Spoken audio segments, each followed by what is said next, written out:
and welcome to this highly anticipated Guyana 2025 post-budget discussion. Tonight, we dive deep into the nation's historical trillion-dollar budget and explore how it aims to continue to shape our country's future. This budget is not just a fiscal document. The budget themed a secure and prosperous sustainable Guyana is a blueprint for the development of our economy, our society, and the lives of every Guyanese. I am Marcia Hope, your host. To help us unpack the plans, priorities, and promises contained within the budget, we are privileged to have on set a distinguished panel of government ministers who are at the helm of crafting and implementing these policies. With us, we have the Honorable Prime Minister, Brigadier Mark Phillips. And with us as well, we have Dr. the Honorable Vindhya Prasad, Minister of Human Services and Social Security. She will detail provisions aimed at improving the lives of our most Guyanese citizens. Tonight's discussion is about cutting through the numbers to understand how this budget impacts you, the citizens of Guyana. We will uncover how the fiscal measures are set to drive Guyana's forward. Let's get started, Prime Minister and Dr. Vindhya Prasad. Thank you very much for joining us. And thank you for having me on your program, Marcia. Good evening, Marcia. We're happy to be here to unpack Budget 2025 with you. Yes, we're talking trillion-dollar budget. Never in our wildest dreams, growing up, we would have thought we would have had a trillion-dollar budget. What are your thoughts about having a trillion-dollar budget, Prime Minister? Well, this is a second $1 trillion budget, and as you quite rightly mentioned, it is something new. That's the new trend. It's not going to go back to billions of dollars in our budget. It's going to be trillion, 1 point something, and who knows, as we grow over the years, it's going to become 2 or 3 point something trillion. It's all about growth. It's all about development. It's all about shared prosperity, to put it in a nutshell. And as you quite rightly mentioned, the theme of the budget is secure, prosperous, and sustainable Guyana. That is the budget 2025. Budget 2025 speaks of trillions of dollars, but I think the average Guyanese would like to know how the trillions of dollars impact on their lives. And I think it is a credit that this government has sought to make it a multifaceted budget that has tangible impact on the lives of everyone. If we speak of development, the budget speaks to that in a very strategic way, ensuring that development is linked also to human capacity building and the transformational impact it will have on the lives from the child to the senior. And I know you probably want to hear it from my sector in that sense. And so when I look at elements of the budget, I see something that really speaks to me, and that it's very family-centric. Within that family construct, it focuses on children in particular. In fact, I remember when Minister Singh made mention of the $100,000 that everyone who gets a new baby this year will get. The whole house erupted, because who would have thought you were going to be incentivized? But then think about it. If a family invests that money and they keep doing that every month and all year through, in just maybe 4 to 5 years, you have about close to $4 million stacked up there for that child who was born in 2025. So it speaks to how you invest your money.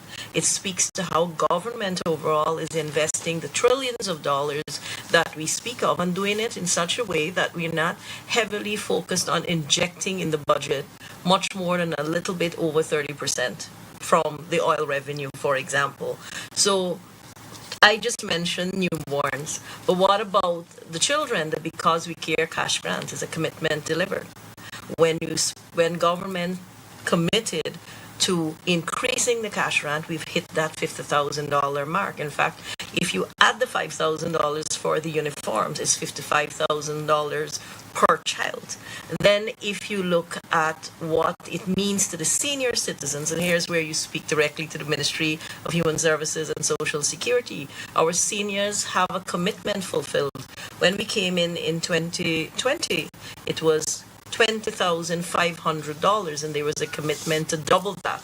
And we have done that this evening with Minister Singh's measures being announced. And now the senior citizen out there could easily say, well, this PPPC government has delivered $41,000 to seniors. And when people talk about it, they say $41,000, it's non-contributory. It is all based on the fact that you hit 65 years old. It's not means tested. So whether you speak of the child or the senior or everyone in between that, there's something for someone. And I'm sure that over the course of this discussion, you will have to ask, or you will probably mention, the increase in the income tax threshold.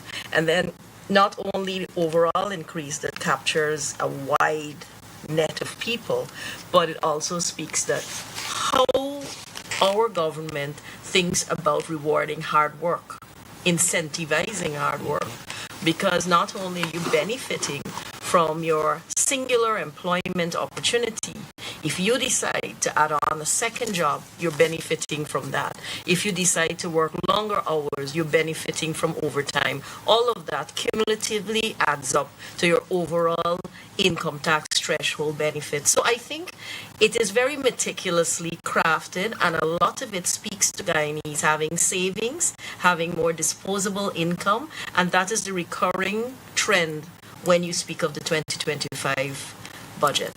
And definitely, it is a people-centered budget, because whilst we speak to the individuals, the businesses are also in for benefits as well. PM, you want to share with us how the businesses will benefit as well? Well, the businesses will benefit from a lot of the tax breaks, right? Or that is included in this budget. If you're a gold miner, right, you already know with your equipment, and so we've removed taxes. So you could purchase your equipment, you could mine your gold. Of course, you have to pay your royalties and everything on your production, right? So that itself had led over the years, and we have to go back for when we came into office, what we met when we came into office in August 2020. We met a system in disarray. The whole economic system, the whole business community, right? Business activities. And immediately what we had to do was to remove many of the, what I would call, regressive and depressive tax measures that were in place to reinvigorate the business community.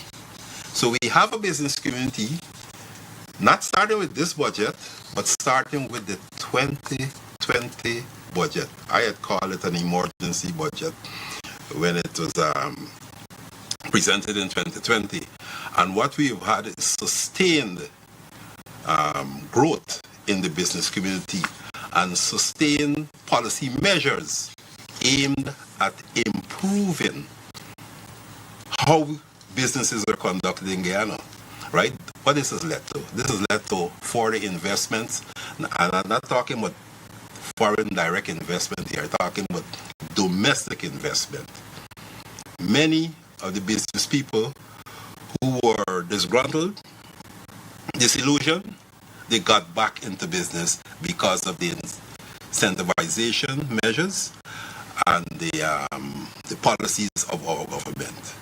You would have heard it in more detail from Dr. Ashley Singh, not only in his budget speech today, but in some of his previous presentations. So the business community has benefited. But this is a budget for everyone in Guyana. Everybody in Guyana has benefited from this budget, even from the smallest child.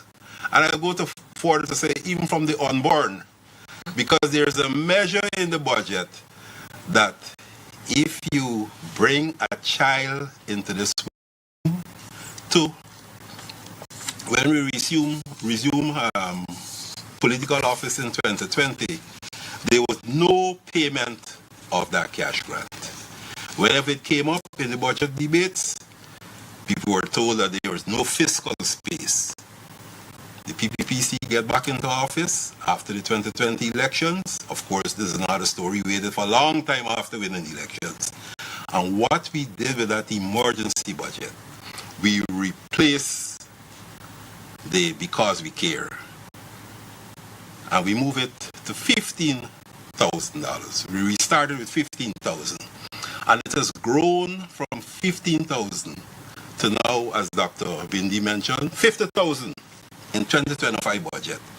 That is a promise that we made to the people. We campaigned and we told them we will restart it and we will ensure it increase, and it will reach 50,000 in 2025. Promise delivered. We delivered on that promise. There's so many other promises that we made to the people. When we came into office, the income tax threshold was $65,000. We have doubled that by increasing it every year, and in this budget it is now $130,000. We've doubled it. So here is a government that has made promises to the people in its manifesto, and in a sustained manner we have designed policies, we have implemented our programs to ensure that the people benefited in a sustained manner over the 5 years that we're in office. So if you look across the board, a lot of the taxation measures was reduced, and there are many allowances, many incentives, many cash grants, right, and other payments that are made to people, which has resulted in people having more money, more disposable income, more money in their pockets, so to speak, to spend. And at the same time, we've crafted policies to contain inflation. So the bottom line, there has been a real increase in the disposable income available to the average Guyanese out there. Yes, inflation is a concern by many. What are some of the initiatives government has on the table to manage inflation in this country? Well, it's not what they have on the table, it's what we've already done and continue to be doing in Guyana, right? You could recall, for example, energy. Energy has a multiplier effect. The price of gasoline, the price of dieseline, the price of kerosene oil that some people used to cook with still, and cooking gas, it went up by an average 65% on the world market. What did the government do? The government removed all the taxes from the importation of all petroleum oils and lubricant. We removed all the taxes. We went so far with GPL, we instructed GPL not to increase any rates, right? The electricity rates remain the same as it was when we took over. You continue to pay the same electricity rates, but the government provided the money. Over some $100 billion was provided from 2020 to now to ensure that GPL continue to pay for the fossil fuel, right? Whether it is HFC, right?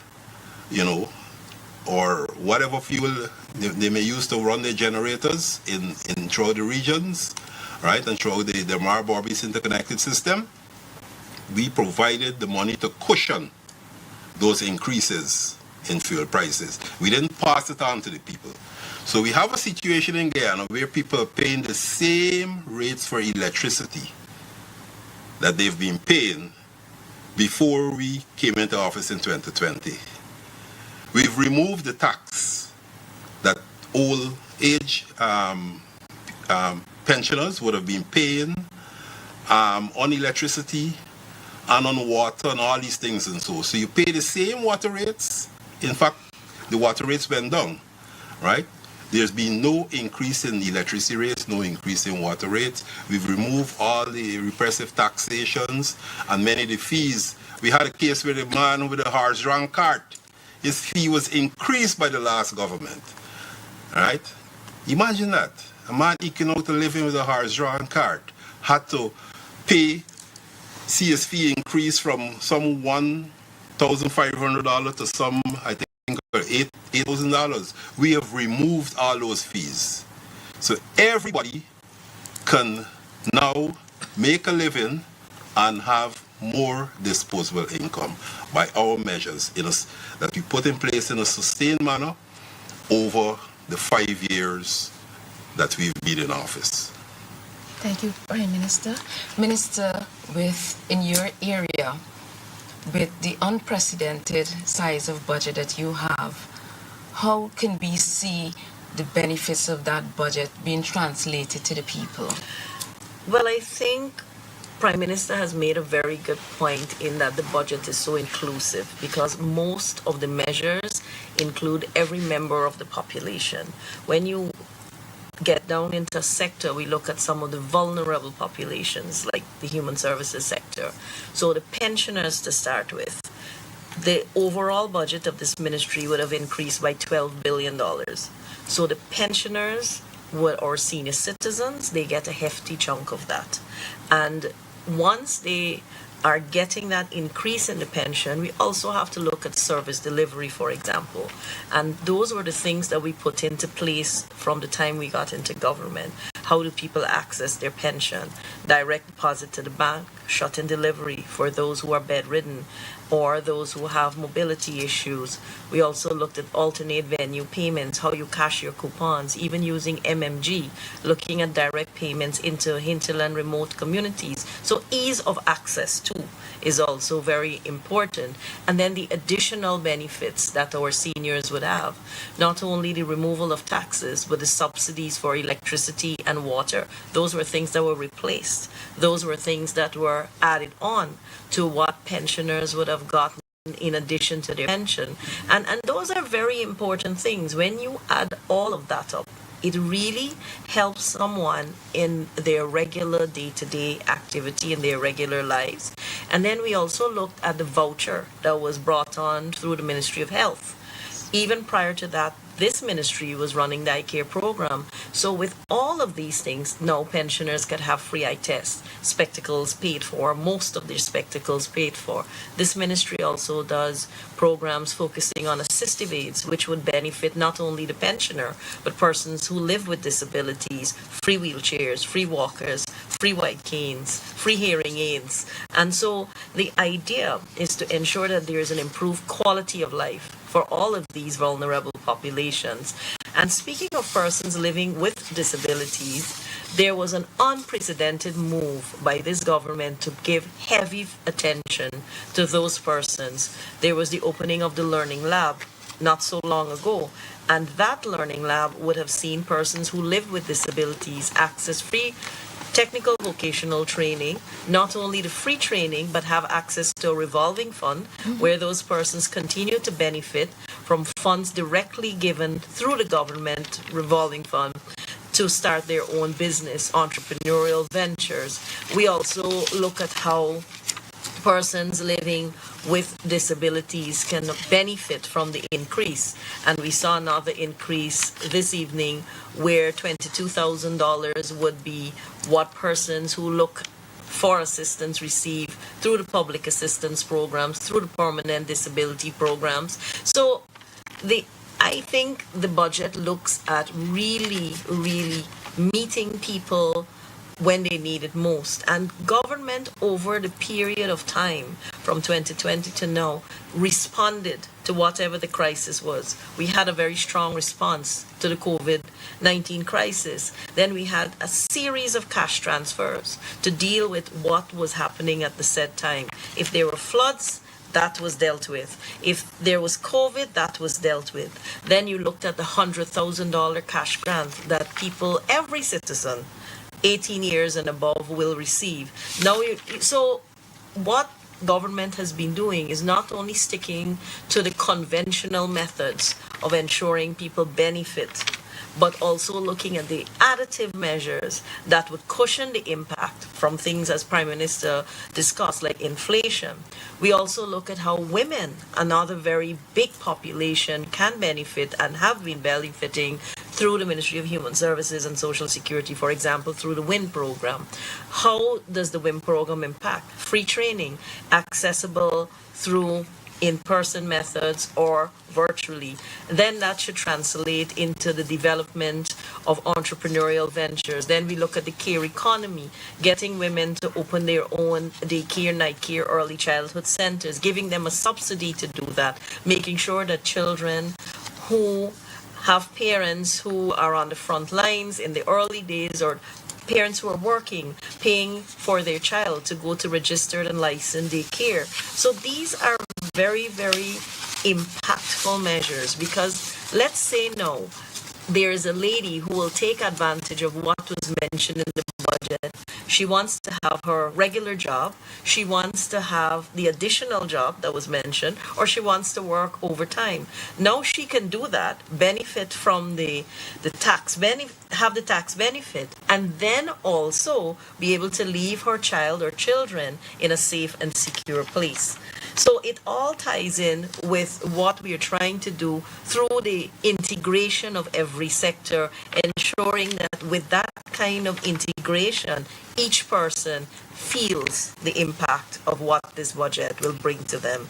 So if you look at how we are working with young people, developing youth-friendly spaces, looking at juveniles at risk, having those programs to cater for it, building a new institution that looks at young people at risk and people who are in a first-time contact with the law, how we can ensure they get a second chance. How we are working with young people, developing youth-friendly spaces, looking at juveniles at risk, having those programs to cater for it, building a new institution that looks at young people at risk and people who are in a first-time contact with the law, how we can ensure they get a second chance, looking at how we tackle gender-based violence. And one of the things this budget does, I would like to say it's a building block budget. Our government did not go and we were overly dramatic. What we did, we built a solid foundation using everything started from 2020 all the way to now, to take us to a point where we are steadily, and that's something I would like to say is associated with this government: consistency, steadiness, and ensuring that with every injection there is a focus on something that is targeted for improvement. For example, coming into the Ministry of Human Services and Social Security, I mentioned WIN. When the Guyana Women's Leadership Institute was visited by me, nothing was happening there. Nothing was being delivered. It was a building that was in total disrepair. If you go there now, it's a modern facility. It churns out all of these courses and programs. More than that, people who benefit from them. If we look at the night shelter, when I went there were very few people there. It's almost to full capacity. And we are improving that. That's looking at homeless and indigent populations. They're now going to benefit from a brand new kitchen. And so it is not only the infrastructure, it's the people who will benefit from all of these additions that we have going on throughout the various sectors, and overall being improved through the various allocations of the budget. Coming into this ministry, there was no allotment for gender-based violence. Now we have millions of dollars. There was no allotment directly to trafficking in persons.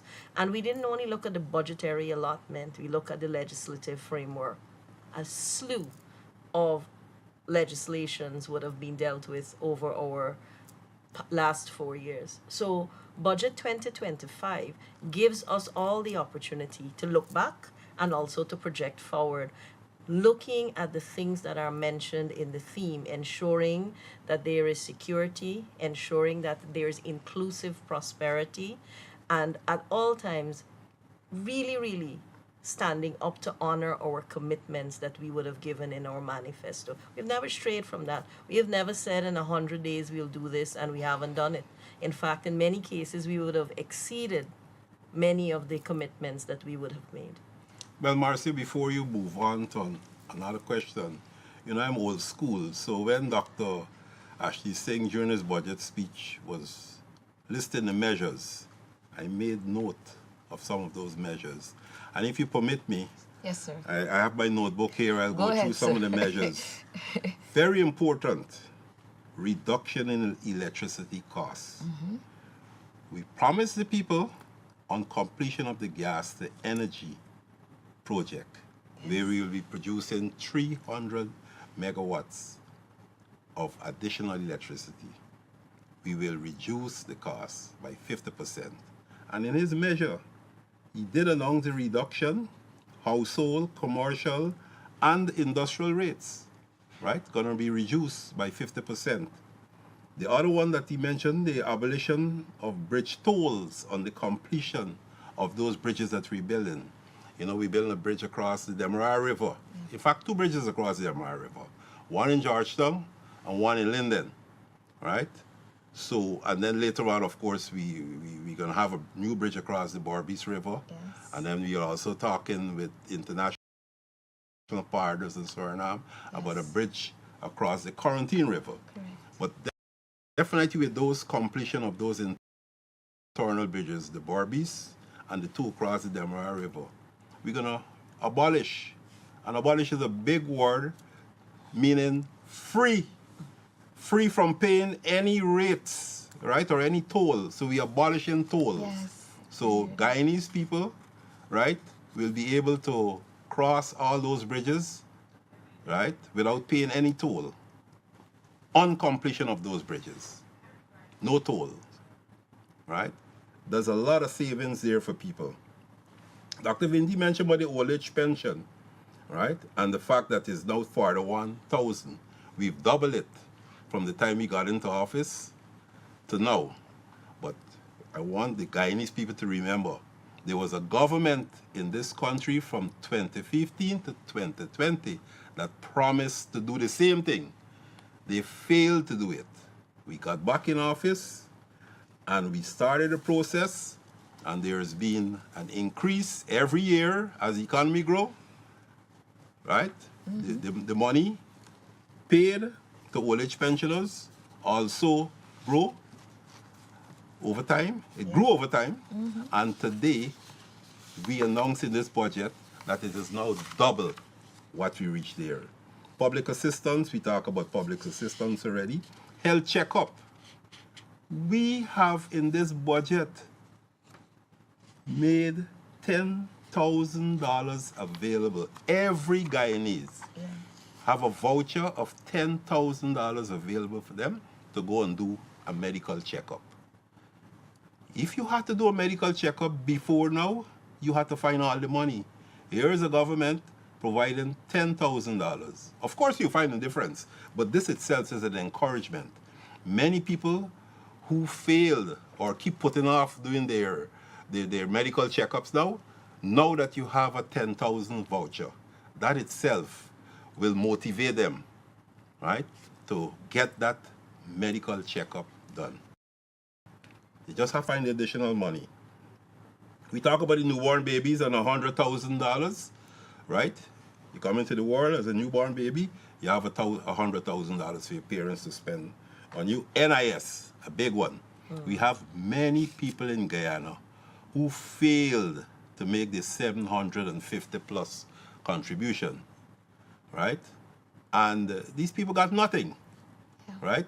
Here is a government, right? Spend some time thinking about this, brainstorming this whole idea, and we came up with a position that we presented to the people today. Everybody who got contributions from 500 to 749, remember 750, you had to get 750 and above to qualify for NIS. I can tell you what, I get in NIS, I joined NIS, right? I reached 60 and I got paid NIS because I had my 750 and above contribution.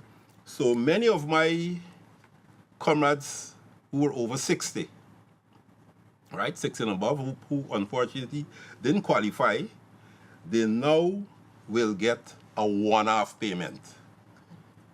So here's the government is saying that, look, yes, you didn't qualify based on your contributions, but we are a caring government. We know you are at that age where you need some money to do a few things, right, in life, and we are giving you this money. We're providing this money in our budget to you, right, even though you didn't qualify. And of course, it will come in handy for a lot of people. And then, of course, when they reach 65, they get their old age pension, which has no means test. The only thing qualification is 65, right? So you have something to work with until you reach 65, sorry, right? Yeah. We talk about the business community, how they benefit. Mm-hmm. If you're a businessman and you have a generator, you want to import a generator, we remove the taxes. So yes, we have electricity, but you may have a generator because you want to have continuous power in case there are any power outages for whatever reason. You could bring a generator in country, right? You may be off grid.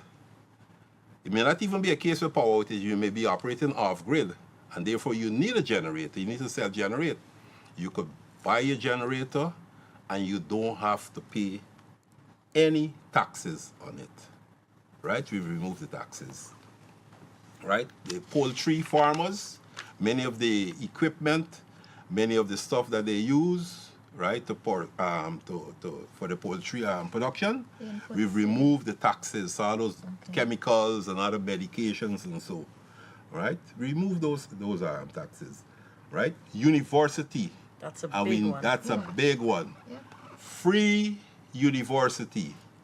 I want to tell you more, free technical education too. So if you go into GTI, NATI or wherever, or Linden Technical Institute, and there's any fee attached there, you don't have to pay it anymore. And the write-off of the loan. And the write-off of the loan. So all those people, didn't happen It's a in my win-win, days. right? it's a win-win, yeah. So all those Guyanese who would have paid over the years, they could come now and they could get everything right off, right? And we want to encourage people to come forward. In the budget speech, they mentioned about 2,000 persons so far came forward and apply, right, for the loans to be written off. Yeah. But we want to encourage more Guyanese to come forward and do the same thing, because it is your right by virtue of being a Guyanese and being the fact that you would have went to University of Guyana, you paid to go to University of Guyana, that was an opportunity to write off your loans. That is And- awesome, because I was once listed to not travel out of the country because I didn't pay all of my university fees. Yes. Well, go ahead And and my get it. parents were panicking. Get it written And off. That is Right many off. moons ago. Yeah, go and do so it. this is commendable. This is a laudable initiative of this government. Another big one is the encouragement to work and to work longer hours, right? If you're working overtime, we've said the first $60,000 from your overtime pay is tax-free. And we even encouraging Guyanese now who want to do a second job, right? And they said the first $50,000 from that second job is tax-free. Tax free. Right? So we don't have a lot of people out there who, instead of 8 hours work and then they go home for another 8 hours rest or whatever, they may have to work an extra 4 hours, right? They benefit from these tax relief that is associated with overtime work. They have people who, because of their qualifications too, right? They may want to do some additional or another job, a second job, right? They benefit from tax write-off from that second job Prime Minister, too. before you go further, I'm enjoying the fact that you're outlining and breaking down all the benefits in terms of the measures. Many critics will say, because elections is just around the corner, this is an election budget. What would be both of you, your responses to that comment or accusation or feeling by the critics that it's a basket of goodies because, we're looking for votes? This is not a basket of goodies. This is something that has started since 2020. People-centered approach to budgeting and to governance. We went to the people. We crafted a manifesto. We won the elections based on that manifesto and, of course, based on vigorous campaigning, right? And having assumed office, we set out in a sustained manner to deliver what was promised to the people. So the new hospitals, the new roads, the new housing schemes, The new schools. right? The new schools, right? The new highways, right? These are all promises that were made to the people in our manifesto. And more than that, these were all concerns that were raised by the people when the manifesto was crafted. So here's a case of a government coming into office and having 5 years to deliver on its manifesto. So what we did is apportion it. So much was delivered in year 1, so much in year 2, year 3, year 4, and now we're in year 5. Remember, we promised 50,000 house lots. This is year 5. We already deliver just over 40,000. And trust me, by the end of this financial year, we will deliver 50,000 plus. Even though the target is 50,000, we will deliver 50,000 plus because that's the nature of our game, right? We meet and we exceed the expectation of the people. 4,000 roads already completed or near completion in many of the villages throughout the length and breadth of Guyana. And this is not along the coastline alone. You go into the interior Carasabai, you go to St. Ignatius, you go to many communities in Region 8, Region 9, right? Region 7, roads are under construction. Yesterday I was in Sierra Johanna, right? They're gonna get roads, right? Additional roads before the end of this year. The drainage, right? People asking for the drainage to clear because, you know, during the rainy season, the area is flooded. We are doing that. So we have several major projects, and we're not talking here about the big ones like the Hope Like Canal, which is announced in the budget, in the community where people live. Some people in the 50s, and there was a Orton Road. They've never seen a concrete road or a bitumen road. That is happening now. And you want me to tell you more? They're involved in the construction. We have this thing we call community road projects. Many people from the community, right? They have the contract. We broke it up into small, portions, right? A little 10 million or 15 million. And people have that part and they build that part. And then somebody else build the other part. At the end of the day, what we have is a whole series of collaboration and cooperation, right? And the road is completed to the satisfaction of the people in the community, and they earn money too. I went into Buxton in 2021, I think it was. Dr. Vindy was in Buxton with me. I get up a day and I said, look, I'm going into Buxton. And I asked a set of ministers, and we ended up with like about 7 ministers in Buxton.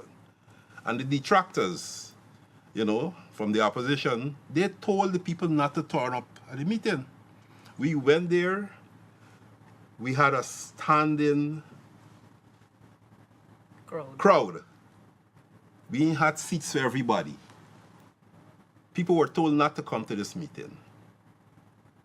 People came and they explained to us their situation. They shared their concern with us. They told us about all these roads and these drainage and everything that they keep talking over and over, including to the previous government. Because they were in power for 5 years. And a lot of promises. And they hope that we didn't come to make a promise to them again. The president went in there recently. Yes, he did. And the people were hugging him up, thanking him, congratulating him and his ministers, because they now have roads in the community. He went into Melanie. We went into Melanie. 2 weeks after we went into Buxton, we went into Melanie. Same thing, roads, right? Drainage. We deliver. The president went into Melanie also last week. And you know what happened in Melanie. Yes. In addition to thanking him, there are people who came out and were vocal. And they told him, you have another 5 years in office. Right? What we have done is started a project. We have started a revolution, right? That is people-centered, where the people are not only seeing development, they're feeling the development. I want to come back to They're that feeling revolution development. and social cohesion. And this is not going to concern with change. We have to go with this flow now and continue delivering the goods and services that are demanded by the people, that are identified by the people on our Meet the People outreaches. Only yesterday I was in Laluni and Sierra Johanna. And again, concerns raised, and we've been truthful to the people. Some of these things will be done in this year. Some cannot be done in this year. The next development cycle, and that's a subject that I introduced. The next development cycle, because I see this as a 5-year development cycle that we're closing off with this 2025 budget, and there will be a next development cycle going on to 2030. And we will be going back to the drawing board. We will be crafting some more policies, some more programs, of course with the input of the people. It will become the second manifesto, the 2025 election manifesto, and I'm assured that the people having enjoyed, having experienced the development that we have delivered in a sustained manner over the last 5 years to now, the people will want more development. And who will they turn to provide that out of 5 years of development? They will turn to us because we have delivered. Yeah. I want to come back to talk about social cohesion, embracing diversity, and all of those things you mentioned. But I want to first hear from Dr. Vindi on the basket of goodies, your response to that concern, criticism by opposing forces. I think people are living with us, walking with us, and experiencing with us as we deliver. And we have started in a very measured way. We never came out and we just were overly spectacular in what we did. Consistently, every year. Because I remember well, when we sit in the National Assembly, the criticism, only this, but we were very measured in what we were doing. We were able to do what we could do at the time that we could do it. And so we built each time. And so this budget is not a basket of goodies. It's simply following a path that we started from the very beginning of our entry into government. And we have been very, very careful at all times to be on the ground. This cabinet, this president, we have been out there. No one is sitting in their office all week. Every single minister is out there understanding the concerns, looking at the irritants that people may have in their day-to-day life, dealing with those, looking at it from a macro level, looking at it from a policy, programmatic level, and ensuring that whatever we do, it really directly touches somebody's life in a very practical way, in a meaningful way. So to say that it's an elections gimmick is to be very short-sighted.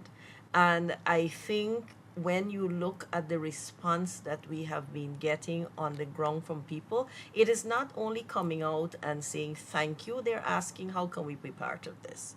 They're joining in this whole developmental walk. And what Prime Minister said about community-led projects would have been the signature of the government, from young people being involved in their own projects like block making. You've seen that in Region 9, to the shade house projects that young people again are leading, to the women-owned projects that women are delivering on. So it's really going into the communities and involving people, letting them see the vision, letting them feel it, and letting them be a part of it. So people now will look at us and say, this is what we think that we need in our community, and the government has been saying, this is what you need, here's how we think we would like to do it, what do you think? And there has been that level of engagement with people, constant discussion with people, whether you speak of the private sector, whether you speak of people in the community, whether you speak of the people who are mining, when you speak of people in the hinterland, if you look at the low carbon development strategy, which is the overarching strategy that governs what we do, it is benefiting everyone and it has that kind of multi-pronged approach. And so, like, when you look at what is happening in the hinterland, for example, and how the Amerindian population has their own say about their own finances. That doesn't Yes. happen anywhere else in the world. Yes. That has not happened Yes. anywhere else in the world. And that is where I think as a government we are ensuring that what we do is just not an imposition. It is something that is so all embracing and comes back to what you've been asking us all the time, people centered. Yeah. You And know, yeah. I've went, just like Dr. Bindi, all over this country, all along the coastline and in the hinterland. And we, starting again in August 2020, we have been delivering goods and services to the people. In the hinterland, some of the big things, big issues raised by the people is this whole issue of digital divide. We've invested over 1 billion Guyana dollars. We've purchased the low Earth orbiting devices, right? Popularly called the Starlink devices. And we went village by village by village. And we're at a stage now where we had 253 villages, and we've already installed in 238 villages at least one Starlink device where they can, you know, connect to the internet, connect to what is happening in Guyana, right? Be integrated with what is happening in Guyana, and also connect to the world, know what's happening in the world. So telemedicine, gold scholarship, Correct. right? It's not for the people on the coast alone. The people in the hinterland can now benefit from all these platforms that we're putting in place for them to benefit from.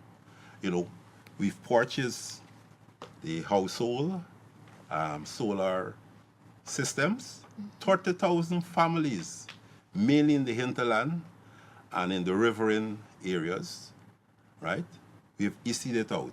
That is a popular program, right? When you go into some of those communities, after sundown, it used to be just pitch black or dark, just a few people who could have afforded a generator.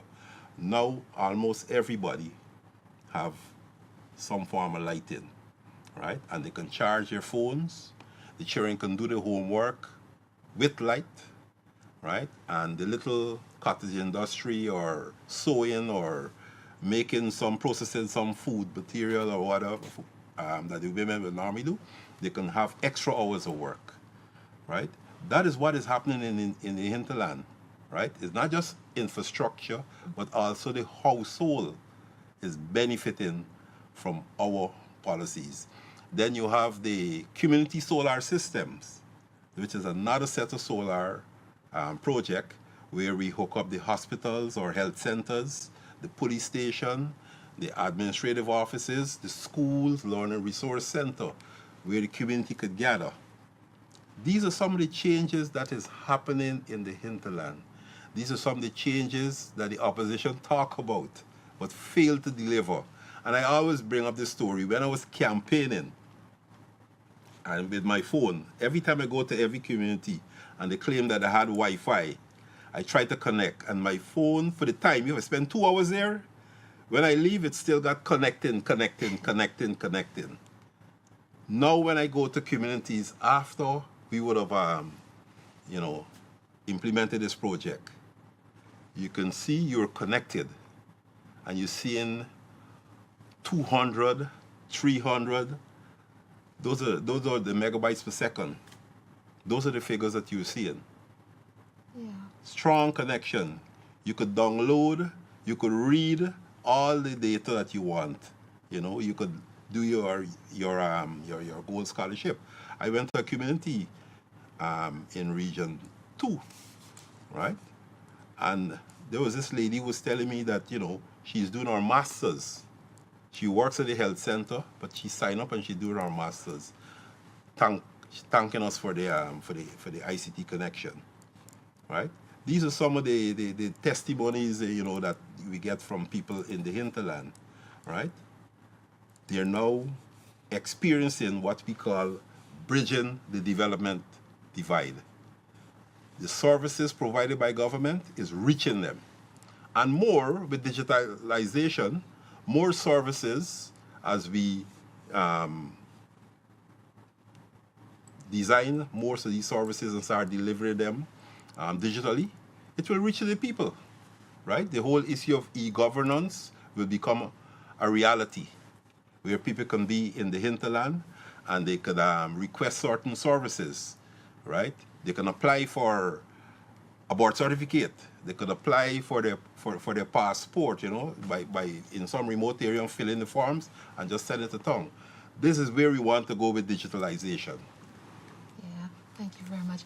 Minister and Prime Minister, I want to go back to social cohesion.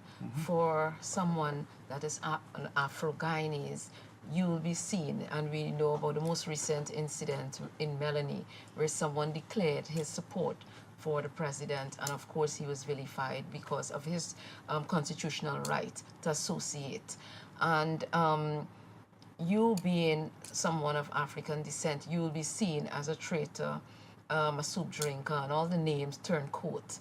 How do you feel sitting in a government with a president who speaks almost every day about social cohesion? He speaks to embracing diversity. How do you feel? And do you feel anywhere funny in terms of decision making? Do you feel like you're just window dressing, or you feel empowered as an Afro-Guyanese that is intelligent? How do you feel? Well, I am part and parcel of decision making and everything that happens in this government. I'm accustomed to be addressed by all the terms that you mentioned. Window dressing, traitor. Guyanese, they don't say traitor, they say traitor. All these fancy terms, But I can tell you, I work for a president who practices what he preaches every day. He designed this concept of one Guyana, and we have embraced one Guyana. Development for all the people of Guyana, regardless of race, regardless of political affiliation, right? And we have been implementing our programs and our projects based on that guideline from His Excellency, the One Guyana concept. You go to the length and breadth of Guyana, Kokwani, Aichuni. I went to Aichuni recently, and the people are thanking us. And they asked me to thank the president, because they say everything that they ask for, this government for, they're getting. They asked for roads, they got roads. They asked for improvement in the electricity, right? We bought new generators. We didn't say this is a PNC support area or PNC stronghold, and therefore we're not going to spend any money there, right? We live up to what we said to the people, development for all the people. And I can attest to that because I am living that every day. What is important in this country is how you lead. If you lead for all the people, regardless of the detractors, eventually the message and people will see from your action that you're leading for all of that. And that is the social cohesion that we will achieve once we get up every day and we lead with all the people in mind. Kokwani, Linden, we're building a new bridge in Linden. And you will hear all kind of fancy things. Oh, that's our idea. Yes, it was your idea, but you never deliver.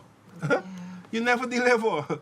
Linden-Soesdijk Highway, right? If you, as you said, Linden is your stronghold. When you got into office in 2015, if I were the president, when I got into office in 2015, one of the first projects for me would have been repairing and building the highway. 2015 to 2020, nothing was done on the highway. Who is doing it? The PPPC government. We got into office, right? We built the Heroes Highway. We're repairing and building a new road from Georgetown to right up to Barbies, right? Region 5, Region 6. And we also building the Linden Suzike Highway. We building the road to Mabura, right? We didn't stop to say, well, this is PNC area, you know, and this is our area. We have a policy, right, where we look in a holistic manner and design programs and projects to bring development to all the people of Guyana. And in the same vein, Minister, you can say the same thing because your ministry deal with diverse groups. Share some experiences, not identifying the persons, but I know you would have helped a lot of people in terms of their situations. I think the name of the ministry says it all, human services. Yes. So we serve everyone, irrespective of their political affiliation, gender, ethnicity, religion. People come, and the policy of this government is to solve and resolve whatever issues they have, and we do it every day. Could be someone comes to us for help with burial, someone comes to us for a wheelchair, someone comes to us for something to help to start their business. It's all day, every day. And if you look at the policies of the PPPC government, they're very inclusive policies. We did not say in any one of the policies, the suite of measures, let's say Minister Singh spoke about tonight, that is only for one group. These suite of measures for the whole country. And that is what says more than anything else could say who we are and what we are about. It is not having ideas that our friends on the opposite side of the house seem to have a lot of ideas, or none at all, Exactly. whichever way you look at it, but it's the actual delivery. And it's the delivery in a very inclusive, accessible way.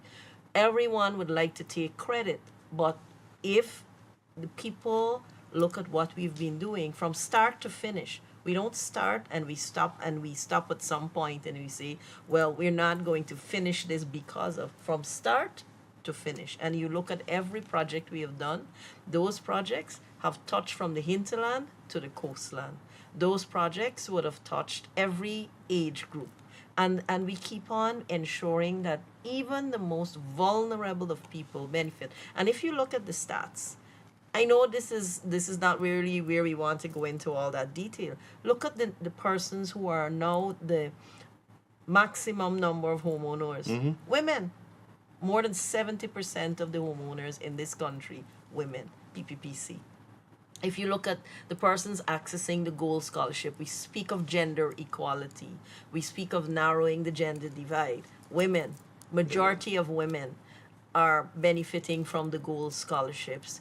If you look at a number of the initiatives, young people populate every aspect of our governmental programs.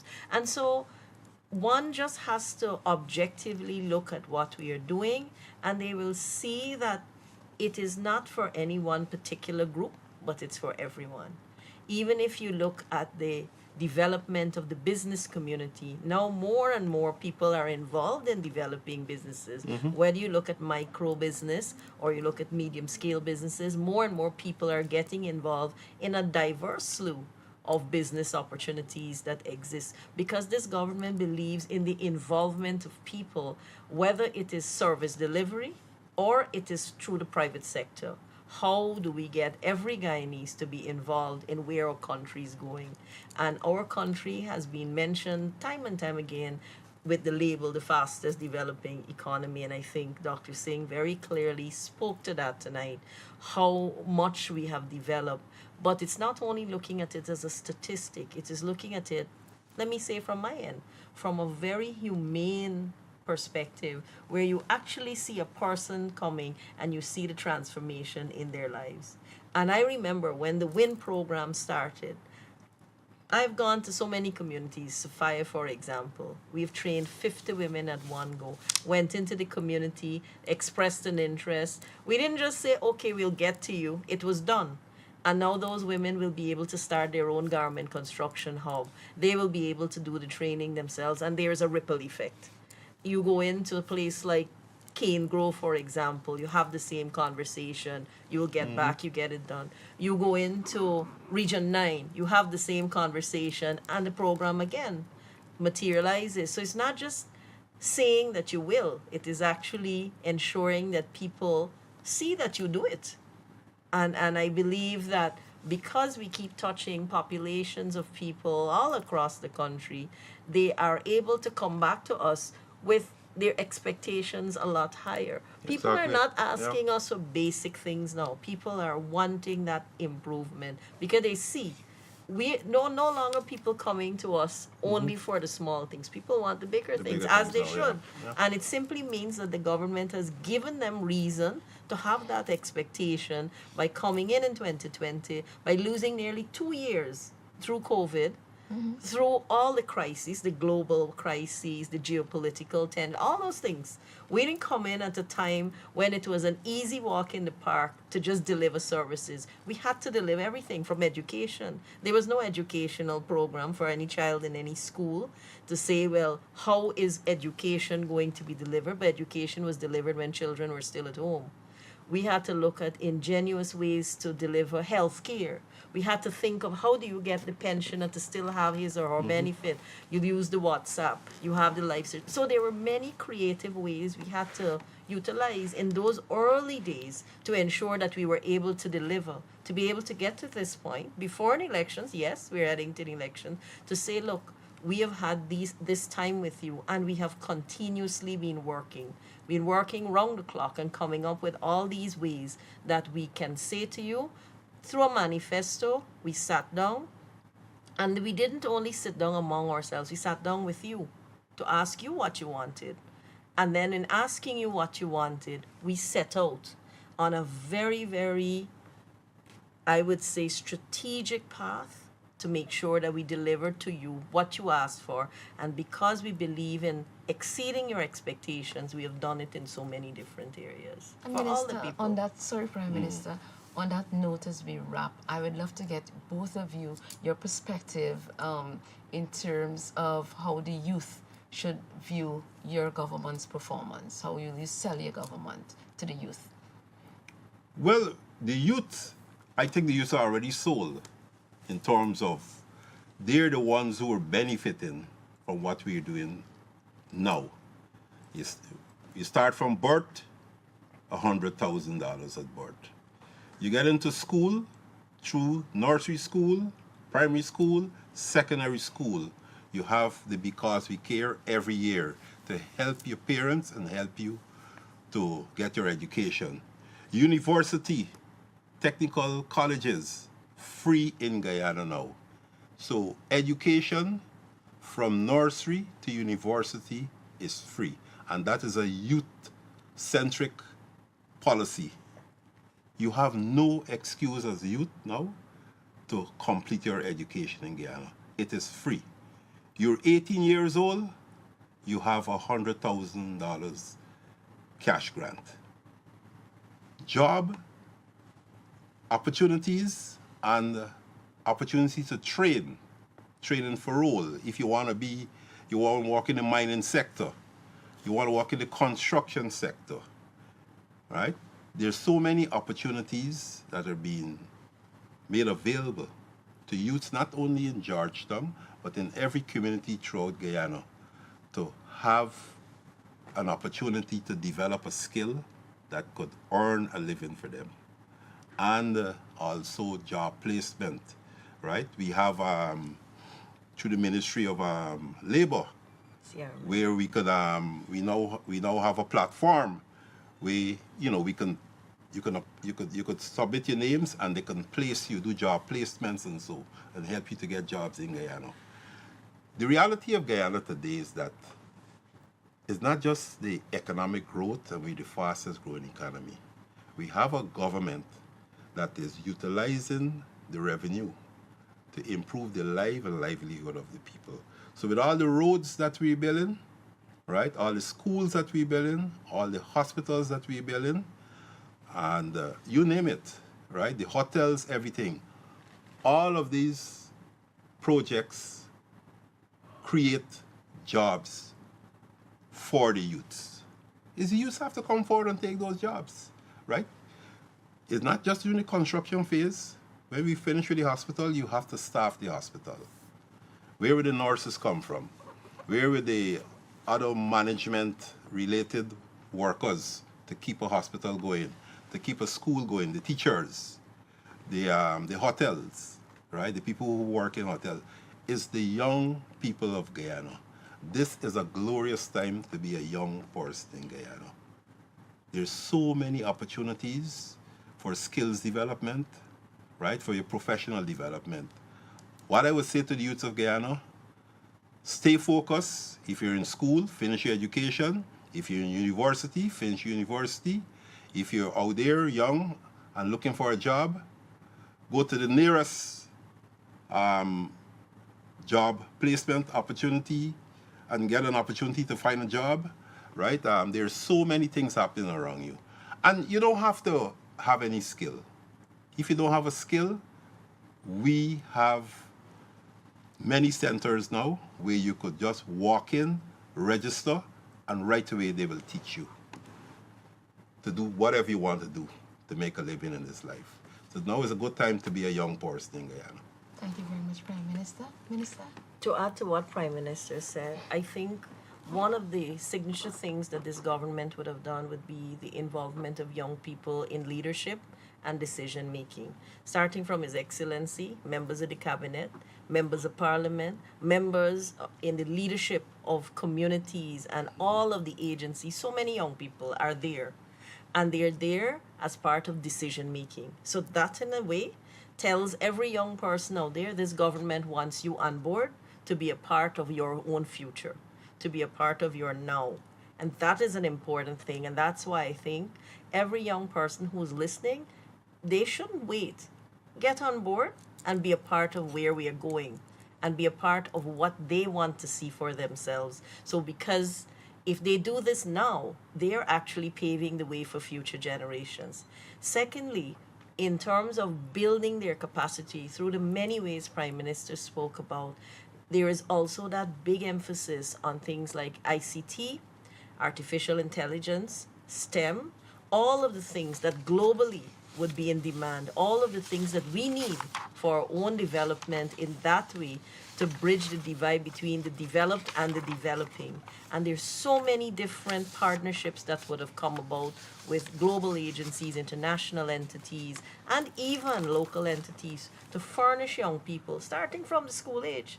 We don't wait to tell children, well, oh, when you head to university, then you deal with STEM, or then you learn about coding, or that. No, you started now because you're preparing for the world of not only today, the world of 20 years from now. So that is the level of attention that is being paid to young people. And then, of course, the president has a youth group that is a part of who he would listen to and consult. And that is really where all the young professionals, all the very fertile, creative minds, innovative minds, they have an opportunity to liaise with the president of a country. Very few places in this world, young people have a direct audience with a president or ministers of government. That happens routinely. And it is, I think, to their credit that so many young people are part of the government's machinery in terms of delivering services to the people of Guyana. If you go to the Georgetown Public Hospital Corporation, young doctors, they would have benefited from a slew of programs done by this government. You look at oil and gas and who comes out of the University of Guyana, you are impressed. You look at the hinterland. I went to the Miss Amerindian Heritage pageant, and when the young people stepped on stage, they were all professionals, or they were all pursuing something.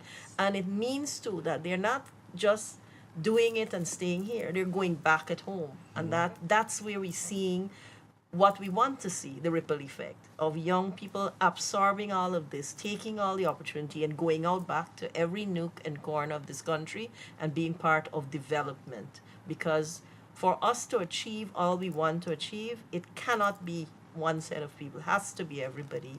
And when we speak of Guyana, all of us contribute to what we want to see for our lovely land. And you know, I'm happy that you mentioned when you go to some of the Amerindian communities. When I go to many of the Amerindian communities now, who I reach as a two show? Women. Somewhat women and young men. Young men. People in their 20s and 30s.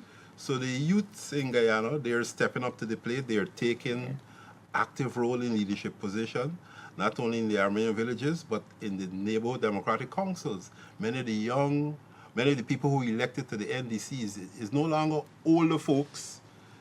Right? The young people are coming forward, the teachers, the nurses, the clerks who live in the community. They're now coming forward and present themselves to be elected so they can make a change in their community. That augurs well for Guyana, right? So at all levels, we have a lot of youths are coming forward, and we want to call upon all the other youths are out there to come forward and play a meaningful role in the development of your community. And in terms of politics and political involvement, it can start right there at the grassroots level, and who knows, right? In 20 years' time, one of them may be a minister, right? Or 10 years' time, a minister, a future prime minister, a future president.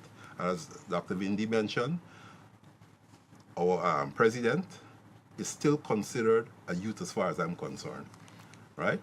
So in terms of the promotion of youth and the development of youth in our society, right? This is the time and this is the country, Guyana. Thank you very much, Prime Minister, and thank you very much, Dr. Vindi. As we bring this evening's discussion to a close, it is evident that the 2025 budget represents development and opportunities. With the largest budget in Guyana's history, the government has laid out an ambitious plan to transform the nation and uplift the lives of all Guyanese.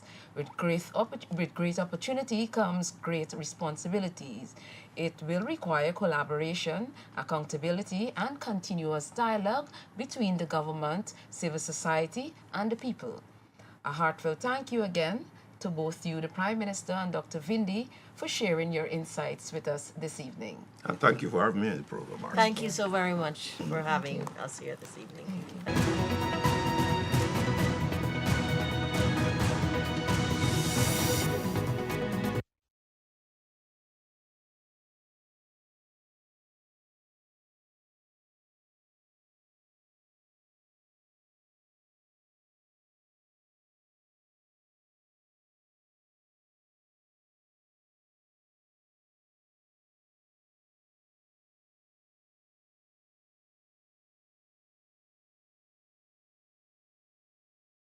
Thank you. It's a pleasure. Good evening. So we're going to delve into what happened and what unfolded by the presentation given by Minister Ashley Singh. So first and foremost, this budget is a 20% increase from last year's. Do you think it adequately represents the growth in which Guyana is heading into? What we witnessed today is actually history. This is the largest budget ever in history of our country.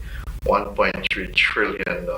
As you mentioned, a 20% increase from 2024. But what is significant too, it's an almost 300% increase from 2020 to 2025, just one term. 5 years not even 5 years in office, we have increased our budget by over 300%. That is quite significant, taking into consideration too that when we took over government, it was the heart of COVID. We had to battle COVID for about 2 years or so. So we really had 2 years of positive and intense development in the country, and generation of wealth, increase of economic activities throughout Guyana. So that is the fourth point I wanted to make, because that is quite significant in the context of development, and especially looking at the scenarios that exist globally, where countries are struggling to achieve a 5% growth rate. Guyana has achieved 43% growth rate, and significantly 13.1 non-oil growth rate. That is, the non-oil sectors have grown by 13.1%. So that is a fair comparison, or that is a figure that you can use to compare our development with other countries around the world.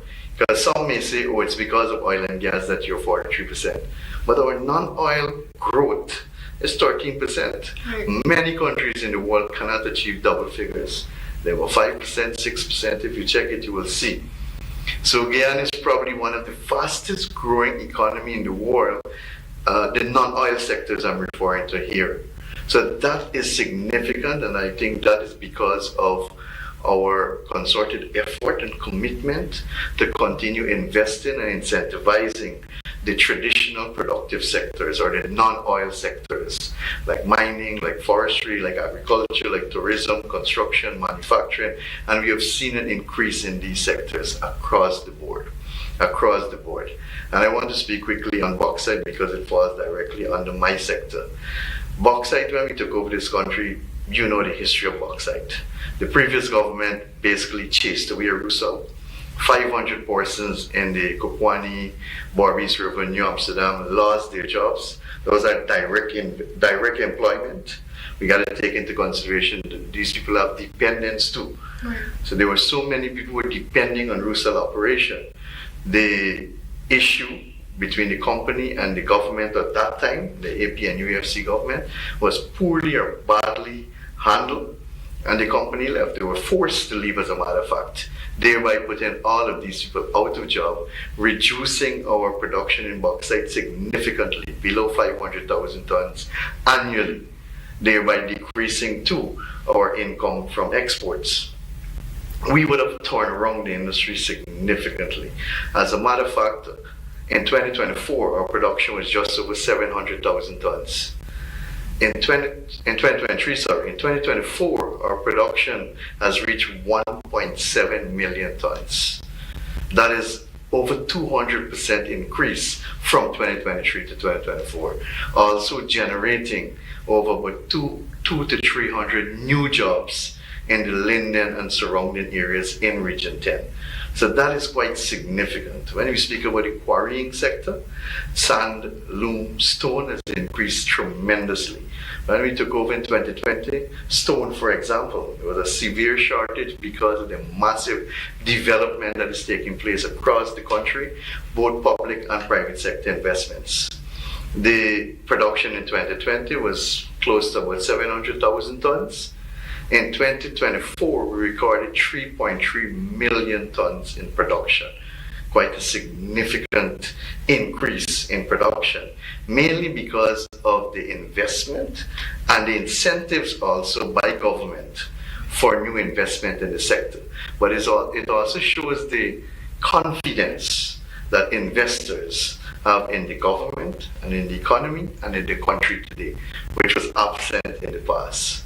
So the growth in the non-oil sector, I believe, is a significant achievement for us in 2024, and it should be highlighted a lot more because it ranks very high in global growth rate among countries.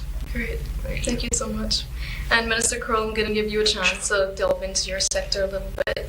You were allocated $112.6 billion, if I'm correct? Correct, yes. How does your ministry plan to show that this money is going towards the benefits of the Guyanese people? So by and large, it is a continuation of what we've committed and what we plan to do. And for us to understand it for the sector, both housing and water, it's a program we're working on. And that's something in terms of all our budgets, and as a government, we don't just come up with numbers idly. We don't just come up with a program and without logically thinking it through.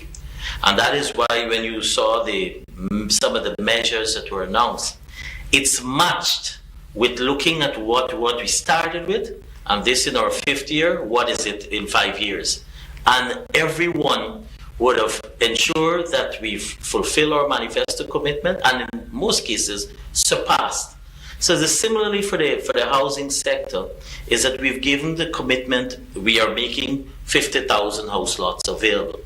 We will be surpassing that this year.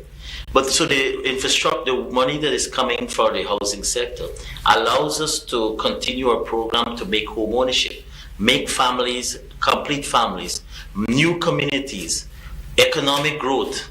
Because when you have the construction sector, everyone benefits. It's not just about the beneficiary who's getting that house lot. There's a lot more activities that happen before that. You have to acquire the land, then you have to do the infrastructure work in terms of, and these are lands that are virgin lands. And this is also happening in an environment where we're competing interests for usage of land. We are in right now where we're trying to acquire additional land in many of the farming areas. We're going into the farming areas. We're encroaching on the traditional areas where the cattle farmers, especially and the cash crop farmers, they are currently using. And we've had to engage them and ask them to move forward, move inwards, so that we can get additional lands. So it's competing. And so, having said that, we have usage for other land for use for other purposes. So the infrastructure costs, these are virgin lands, many of them flooded, some in many areas too. It's much higher to construct for development for a housing area. You have to do the drainage. You have to do the road network, put in the utilities. Let's use right here on the East Bank. Now we've reached to the Conservancy. But before time, persons who were allocated on the East Bank, you had to wait many years. And in fact, when we got into office, we allocated. You had to wait about at least 2 years before we were able to move quickly. The area was entirely flooded. And so we had to drain the land. We had to engage during irrigation, and it costs more. So when we get a land, it's not sometimes the value in when you go in the process. We don't consider that. Now, when you're building, you have the transportation sector that benefits. You have the suppliers for the ingredients that are benefiting. You have the workers, each one of them. Everybody has a family, so each one of them they're benefiting. You've heard some of the incentives now to address this aspect of, because we have a labor shortage. It is a fact. We have the rate of construction at which we're going at. We do not have the enough human resource to do this. And so the incentives is going to help, because some persons who are skilled especially can maybe work one place in the day, then in the afternoon and evening they could go somewhere else and do once they arrange it, you can do your masonry, you can do your plumbing, and so they can do more than one jobs at the same time. And that's a huge spin-off. And so the construction sector for housing, what we're doing is part of bringing a better value of life for people. It's part of making everyone feels comfortable. And this is across the board, every region, everywhere we're affected, regardless of who you are, regardless of how you voted, regardless of your texture of your skin. This is a program for everyone. So it removes beyond anything about race. And then if you move quickly to the water sector, in terms of what we're doing, it is to ensure everyone has access to potable water. That means, therefore, a particular level of service. That means the water that is coming to your household must be able to drink from the taps. And that is what we're working to achieve here on the coastline. We have an overall target of 90% this year. We already started a program that we continued. So the funding that is coming there is to continue the coastal treatment treatment plants program that allows you therefore to have first level service and similarly the quality of water that is coming. In this therefore means changing out a number of pipelines. You go travel the length and breadth of our country, you'll see. And a lot of times we come in for a lot of flack because a road has just been done and then you're seeing us at the side digging up to lay pipes. But it's a necessity for the growth, for the expansion, to ensure that we are able, because if we don't change all those pipes, then to increase the service, they will not be able to bear the pressure. Similarly for Georgetown, we have a massive program to change out the old pipelines that are there because you see a lot of leakages. So repairs and changeover of transmission lines are the main activity on the water sector. And for the hinterland, for 100% access to hinterland, we're about 95%. But every community, wherever you go now, has access to a well supply. You go every rivering community, you see that, and that is part of the continuation of what we're achieving this year. 100% access for all our citizens, 90% access for treated water on the coastline. And then we are also looking to maximize in a major way You've heard the announcement of what is called the Hope-like facilities to come on board. We have, with the amount of wells that we're drilling, this year alone, right now, just in region on the coastline, we have at least 18 coastline wells that we're drilling. That is, long term, can put a lot of pressure on the aquifers in terms of coming from the earth. The oil, that means from the iron content. So we are also looking at that and monitoring. But here we have freshwater source. We have the conservancy. You have the Hope Canal. So we are going to be tapping into that to be able to further develop it for treatment plants.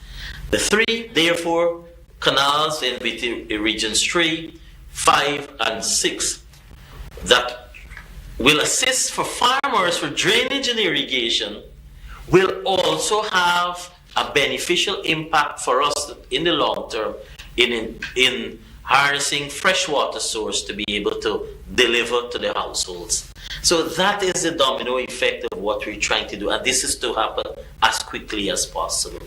Awesome work, Mr. Crow. So I just want to zoom in a little bit on the measure that was announced by Minister Singh. What are your thoughts on the Cause We Care cash grant, the increase of the income tax threshold, increase in old age pension? You know, it's targeting vulnerable population, which is our elderly and young people, children, babies, the newborn baby initiative, which is outstanding. What are your thoughts on that? As I mentioned in my opening remarks, that this budget 2025 is indeed historic. It's the biggest budget ever. But how does that translate into benefits for the ordinary Guyanese? Because I'm sure that is what our viewers and the people of Guyana would want to know too. Not to say that the infrastructure program that's been rolled out over the years, we're not bringing benefits. Because as Minister Kroll mentioned, it's the provision of goods and services, the expansion of the private sector, the many contractors, the new contractors that we have engaged in construction work now. Those are Guyanese and Guyanese businesses. And also the direct employment created by those infrastructure programs that we had ongoing, massive infrastructure program. So I would say budget 2025 is a good balance. A good balance between the continuation of our infrastructural program, which, as I highlighted, would bring benefits to Guyanese, and also the pro-people measures that are in the budget. And you would have mentioned a few. The Because We Care cash grant. For example, that was taken away by the AP and UFC government. It was only 10,000 then, but it was taken away because the reason given is that there was no fiscal space, meaning that they had no money. They were bankrupt, and they were bankrupt by years too, because we knew that they spent more money on dietary and refreshments than the cash grant could have been at that point in time. We made a promise in our manifesto that we were going to reinstate the cash grant and increase it to $50,000 by the ending of our first term in government. We're fulfilling that promise. We fulfilled that promise today. The cash grant now is $50,000 per child. Over 200,000 school children will benefit.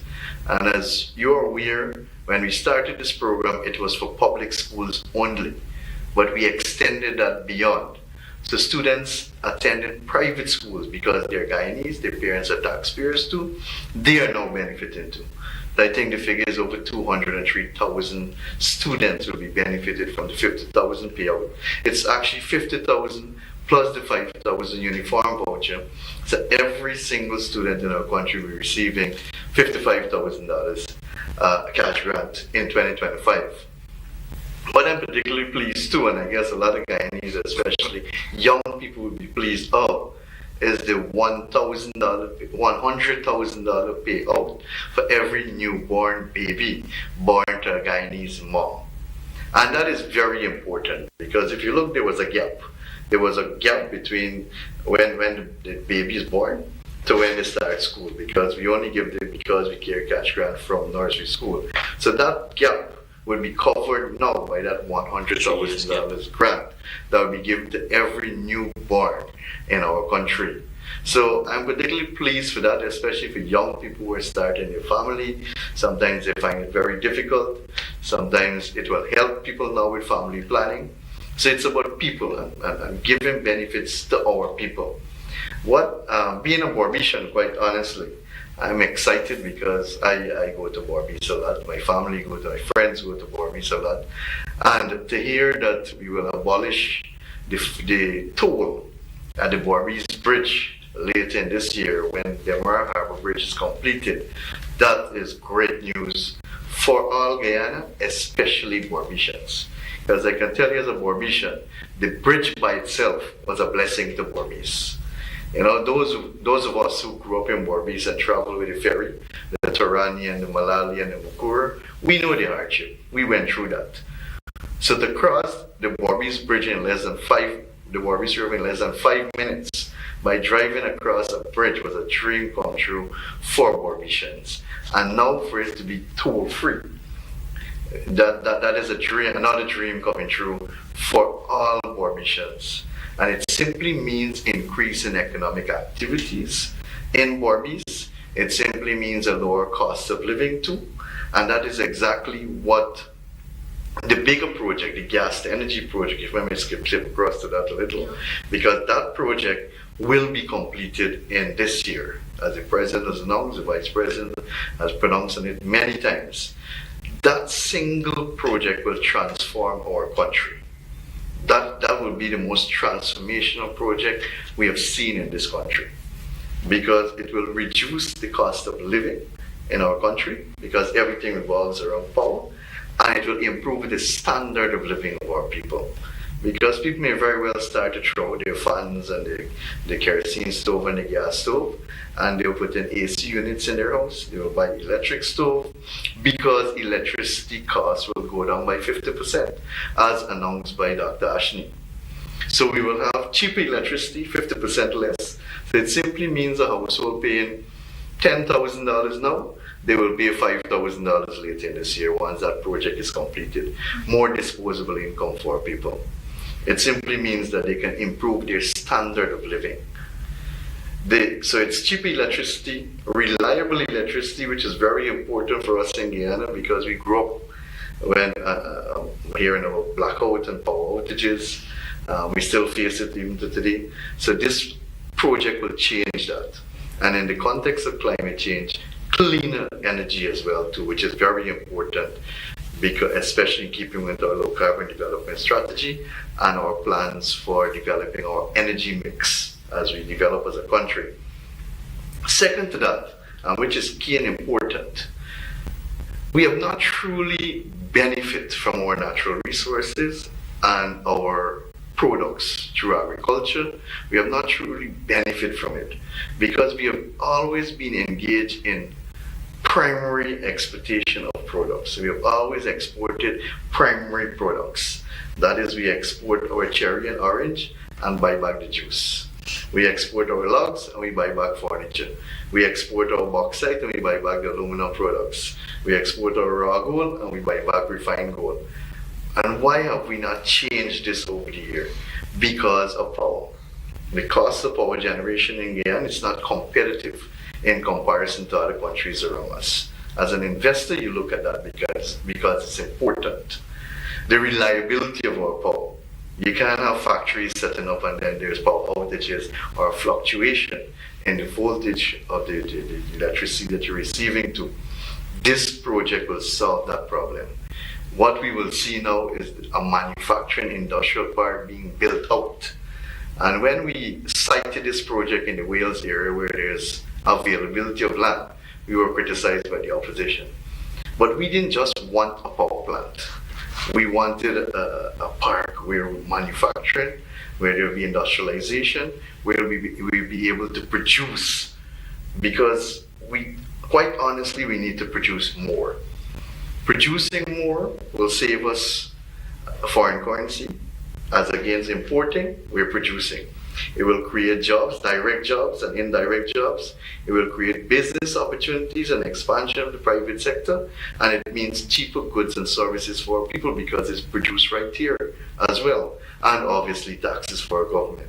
So there is no way you can lose from a project like that. And I'm happy that Minister Singh has announced it in this year's budget, that this project will be completed, which we knew all along, and that we're going to reduce the electricity by 50%. Further to that, we are keeping the no tax policy on fuel as it is right now. There is no tax on fuel. And I want to believe that Guyana is probably one of the few countries in the world that we pay no tax on fuel. Imagine paying tax on fuel. Now we say, oh, the prices are a bit high, but that we don't have any control over that. But imagine if there was tax on it, it would have been higher than it is today. But the government decided that we are going to remove the tax so that people can benefit from that, so that we can keep costs down. And those are benefits that will go directly to the ordinary Guyanese. And there's so much more, but I'm sure Minister Cole would add his voice to it. But there's so many more measures in that budget. Minister Cole mentioned about the overtime work by workers, which was something that the workers have been calling for a while. I personally have been to many organizations where the request was made, why are we taxing overtime? So it's a way of encouraging people to work extra hours and to say that the first $50,000 that you earn overtime will attract no tax. So if a person is working, they get a normal salary, but their overtime adds up to $40,000 at the end of the month, they pay no tax on it. If their overtime adds up to $70,000, they pay tax on $20,000 only. That is a big incentive for people, especially who work long, who wish to work long hours. Or Minister Cole mentioned having a second job. It's the same measure that applies to that too. So all in all, I want to say that Budget 2025 is a good balance between continuing our program of building out infrastructure, roads, bridges, highways, schools, hospitals, health centers across the country, as well as ensuring that benefits, direct benefits, are derived for our people in the country. Thank you. If I may add, for me, Budget 2025 is signals keeping to our word. It just signals to you what a program that we're working with. And it signals to you that we are willing as a government to make the tough decisions that will ensure that everyone benefits regardless. Now, if I could just focus a little in terms of from the employment perspective, and it's a major challenge, as I said, because of the expansion, the growth, the transformation that is happening. It is also putting a strain in terms of the supply side.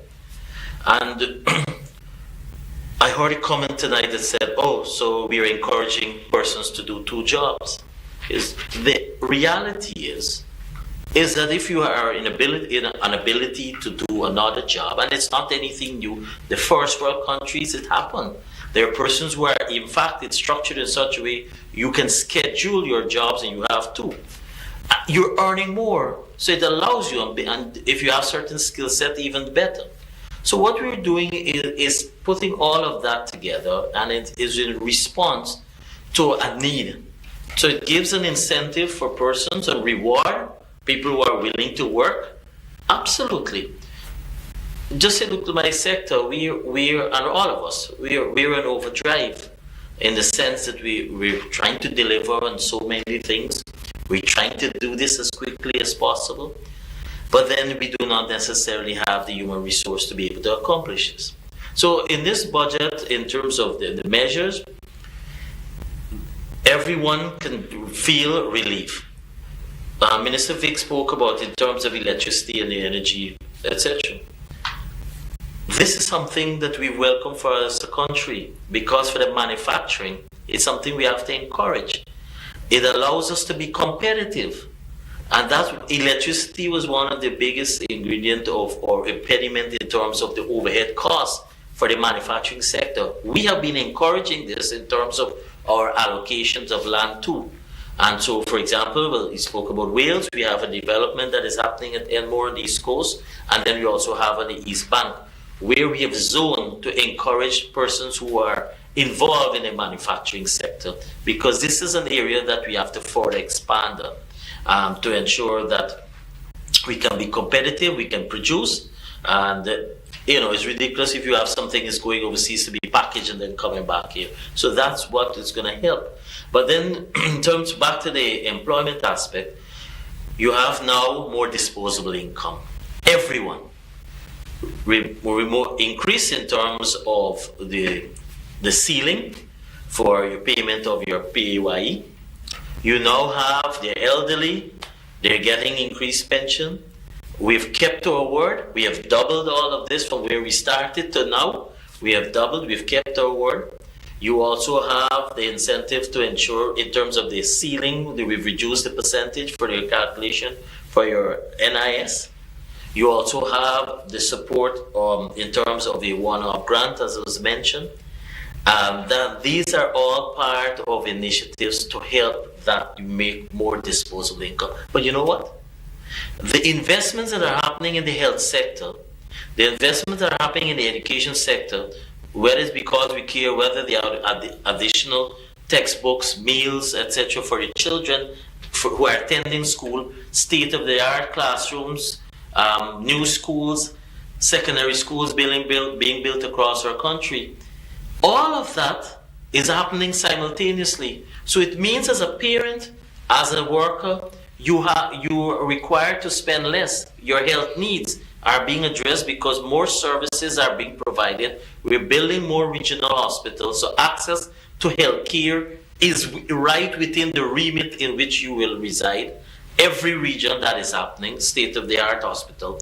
So even on that front, you don't have to take it out of your pocket for services that you may have had to have in the past, whether it's a spectacle program, whether it's the screening program, as we're continuing, whether it's a dialysis program, the support, 800,000 is subsidized. All of these are initiatives to take care of us, to give us a better quality of life, a longevity in life, a comfortable life. And at the same time, the other measures are even making more disposable income for the individuals. And so sometimes, and all of this, by the way, happen, first of all, no new taxes. Absolutely none. But in addition to that, it's not just no new, it's also reducing or removing where is required. And even similarly for the construction sector, it's allowing for persons to be able to continue to build, to own their own home. You go to the bank, the support is there, the lending rates have come down, the mortgage rates have come down in every category, and you borrow in accordance of your ability. Now, also with the mortgage interest relief, and this, as Minister Ashley reminded us, we've increased that back because that was reduced by the last government. What it does, it allows you to be able, as first-time homeowner and the borrower, it allows you to even borrow more. So when you would have aspired maybe in the past probably for a low income, you can be able to go make one shot and you could go on to build a bigger house for the children and for everyone to have their own room, etc. This is what the difference we make when we present a budget for people. This is the difference what PPC government does. When we understand what is required for everyone, the necessity to ensure that every transformation is passed down to wherever you are. This is not about oil and gas. The reference was made about the non-oil and gas, the growth from the non-oil and gas sector. That will reinforce the point to show you that the investments we're making in the other sectors, as a result of additional resources coming, is being successful and it's working. So whether it's agriculture that we speak about, because we have to all have to eat, and we're not talking about Guyana, we're talking about eventually supply beyond Guyana's border, going on to the Caribbean, being self-sufficient in terms of food. The investment that is happening there, it means that it's being successful and it's having an impact, and that is why you're seeing the 13.1 growth in the non-oil sector. That's a major. Countries are not even having 13% growth overall, much as to have a non-oil and a country now that is having additional resources from oil and gas, but from a non-traditional those sectors, from that sector to have that amount of growth. That tells you that we're on the right path, and we will continue to ensure that we implement all of these programs as quickly as possible and these projects as quickly as possible so that it benefits our people. Great, awesome. Thank you so much. I believe you answered my other two questions, Minister Kroll. I'm not mindful of your time, so that's why I went straight to the other point. Well, thank you both so much for your time. We just heard from Minister Colin Kroll and Minister Vikram Bharat on the recap of Budget 2025, which is being held under the theme, A Secured, Prosperous and Sustainable Guyana. Thank you so much for listening, and once again, I'm your host, Shanai Prasad. Stay tuned right here for more updates. Thank you. Thank you.